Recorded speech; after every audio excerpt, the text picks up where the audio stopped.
Баршаңызға қайырлы күн. Бургер істеуді көрсететін боламын. Парақшам пайдалы. Подписка бөлімінен тіркеліп, қоңыраушаны басуды ұмытпаңыз. Біріншілерден көру үшін өте жұмсақ үй жағдайда жасауды көрсететін боламын. Жылы сүтімізге тұзымызды салып, араластыратын боламыз. Шекерімізді салатын боламыз, араластыратын боламыз. Майымызды құйып та араластыратын боламыз. Ертілген сармайымызды да алып, араластыратын боламыз.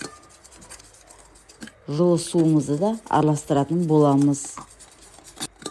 Сұрыпталған дрожжымызды да салып, араластыратын боламыз. Әбден араластырып болған соң, иленген ұнымызды салатын боламыз.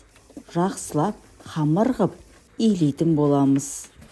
Бастарын біріктіретін боламыз. Жақсылап біріктіретін боламыз. Азғантай май салып жердім. Сұйық майымыздан жан-жағына батырып бір үйлеп алсаңыздар да болады. Мен сөйтіп бір үйлеп аламын. Пакетпен бетін жауып қойдым. Пищевой пакетпен де пайдалансаңыздар да болады. 2 сағаттан кейін алып, ашыған кезде.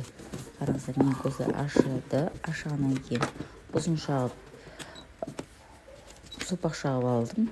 100 граммнан бөліп алдым. 100 грамм, ровно 100 граммнан бөліп алдым. Менде ровно 12 үштік болып шықты. 100 граммнан алғанда үстін басып жібересіздер. Бәрінікін үстін басып, 30 минутқа бетін жауып қоятын боламыз. Парақшам пайдалы, өте көптеген рецептері бар. Тіркеліп алыңыздар. 30 минуттан кейін алып, бетіне жұмыртқаның жағатын боламыз. Барлық жеріне тегізіп жағып шығыңыздар.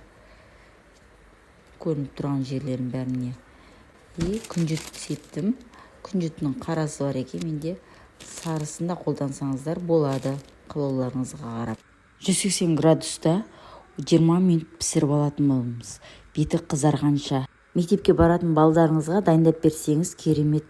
Арасына котлет, огурцы, помидор қосып берсеңіз болады. Ас болсын. Парақшам пайдалы. Подписка бөліміне тіркеліп, қоңыраушаны басуды ұмытпаңыз. Біріншілерден көру үшін.